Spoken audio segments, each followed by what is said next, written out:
اعوذ باللہ من الشیطان الرجیم، بسم اللہ الرحمن الرحیم۔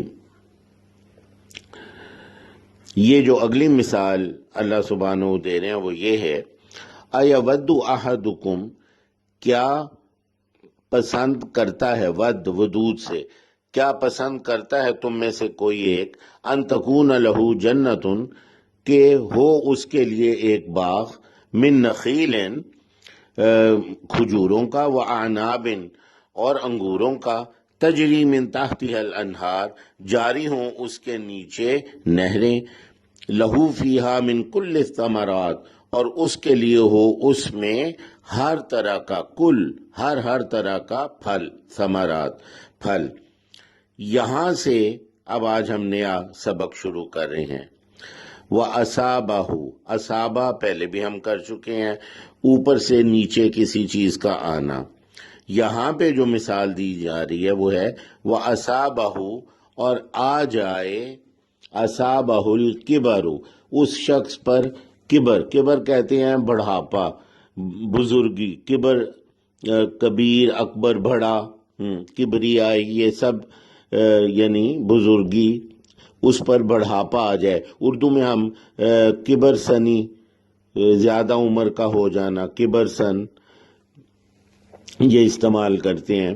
تو بڑھاپا اس پر آ جائے، اس کے پاس باغ ہے اور ہر طرح کے اس میں ثمرات ہیں، اور اس پر بڑھاپا آ جائے، وَلَهُ ذُرِّيَّةٌ ضُعَفَاء، اور اس کے ہوں ذریت، بچے، ضعفاء، ضعیف، یعنی ننھے بچے اس کے ہوں، ضعیف ہوں، کمزور ہوں، فَأَصَابَهَا إِعْصَارٌ، پھر آ جائے اس پر اعصار، عصر کا جو وقت ہوتا ہے، عصر کی نماز کا، اس وقت بڑی تیزی سے سورج غروب ہو رہا ہوتا ہے، بڑی تیزی سے سائے لمبے ہو رہے ہوتے ہیں، تو عصر کے لفظ میں تیزی کا مفہوم پایا جاتا ہے۔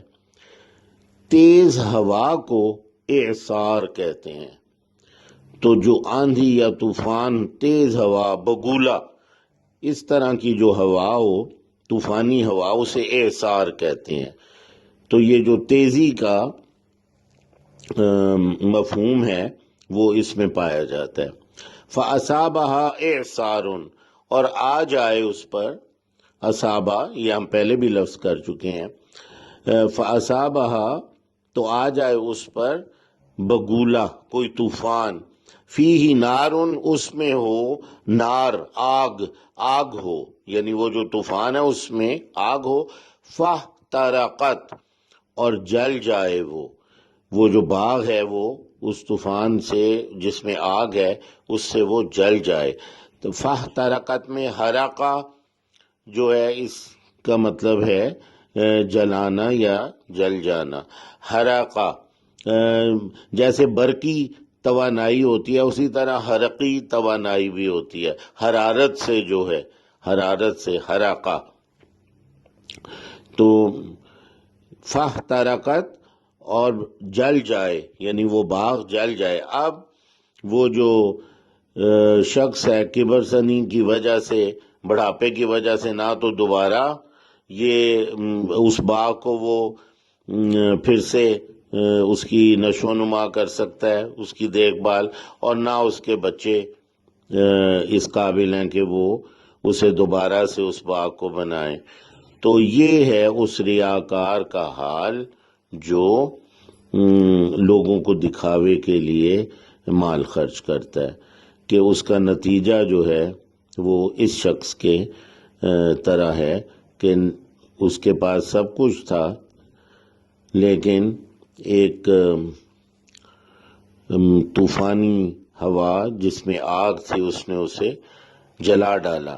تو یہی کیفیت ہوگی اس شخص کی، ریاکار کی، قیامت کے دن، کہ نہ تو اس کو کوئی فائدہ دیں گی اس کی یہ ریاکاریاں، اور اس وقت اس کے پاس مہلت بھی نہیں ہوگی کہ وہ کوئی نیک کام کر سکے۔